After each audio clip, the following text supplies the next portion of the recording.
Hi again, kids. Mr. Anderson back. I've got some more stories for you I'm going to share, and I'll be adding them to my Mr. Anderson's Book Nook on YouTube.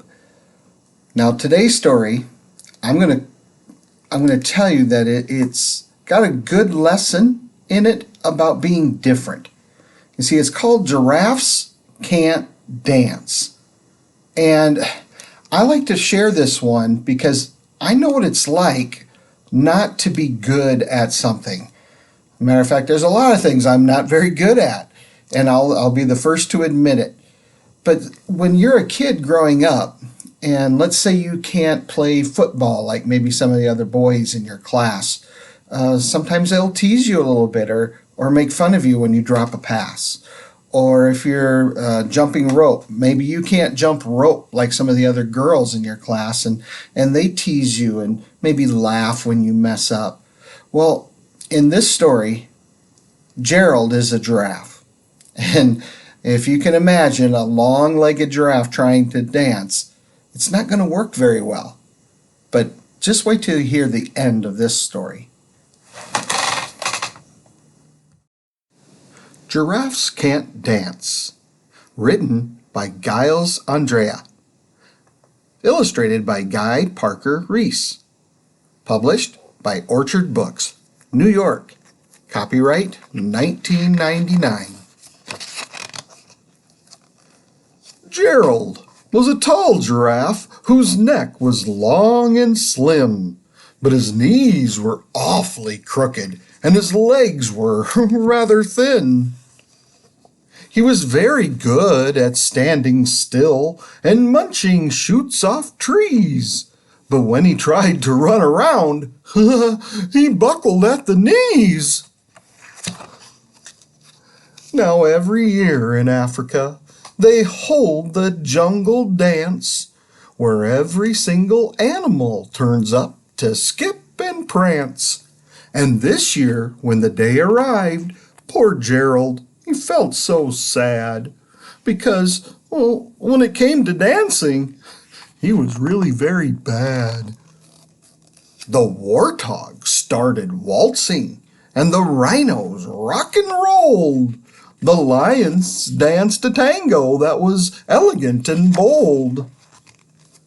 The chimps all did a cha-cha with a very Latin feel, and 8 baboons then teamed up for a splendid Scottish reel. Gerald swallowed bravely as he walked towards the floor, but the lions saw him coming, and they soon began to roar. "Hey, look at clumsy Gerald!" The animals all sneered. "Giraffes can't dance, you silly fool! Oh, Gerald, you're so weird!" Gerald simply froze up. He was rooted to the spot. "They're right," he thought. "I'm useless. Oh, I feel like such a clot." So he crept off from the dance floor, and he started walking home. He'd never felt so sad before, so sad and so alone. But then he found a little clearing, and he looked up at the sky. "The moon can be so beautiful," he whispered with a sigh. "Excuse me," coughed a cricket who'd seen Gerald earlier on, "but sometimes when you're different, you just need a different song. Listen to the swaying grass and listen to the trees. To me, the sweetest music is those branches in the breeze. So imagine that the lovely moon is playing just for you. Everything makes music if you really want it to." With that, The cricket smiled and picked up his violin. Then Gerald, well, he felt his body do the most amazing thing. His hooves had started shuffling, making circles on the ground. His neck was gently swaying, and his tail was swishing round. He threw his legs out sideways, and he swung them everywhere. Then he did a backward somersault, and he leapt up in the air. Gerald felt so wonderful. His mouth was open wide.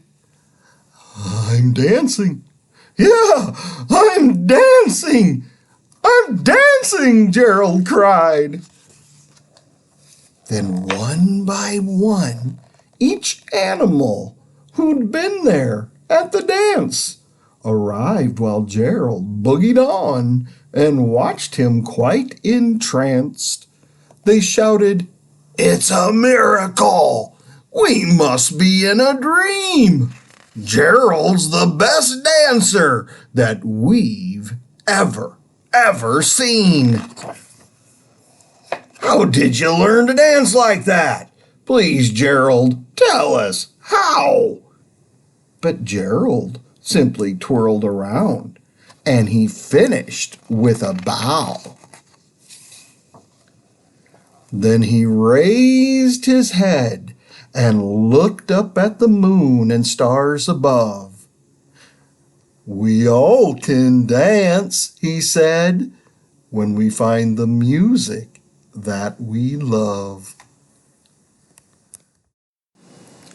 So you see, boys and girls, Gerald, well, he could dance, but he needed to find his type of music and do his own style of dancing. Now, this book, it's not just about dancing. I use it to teach about reading. You see, everybody can read. You can all read. But some of us, well, we're reading at different paces. Some of you are reading chapter books. Some of you are reading, small picture books. But you're reading, and that's what really counts. You need to find the books that you love, that you enjoy. That way, reading will become a lifelong habit of yours. And that's my goal as the elementary librarian, is I want you to enjoy reading. And it's not just to read books to get points for accelerated reader. And it's not just to read because your teacher gave you an assignment. I hope for you, you will find the books that you love, the kind of stories that will interest you, that will take you away to other lands in your imagination, and that you will become a lifelong reader. Goodbye.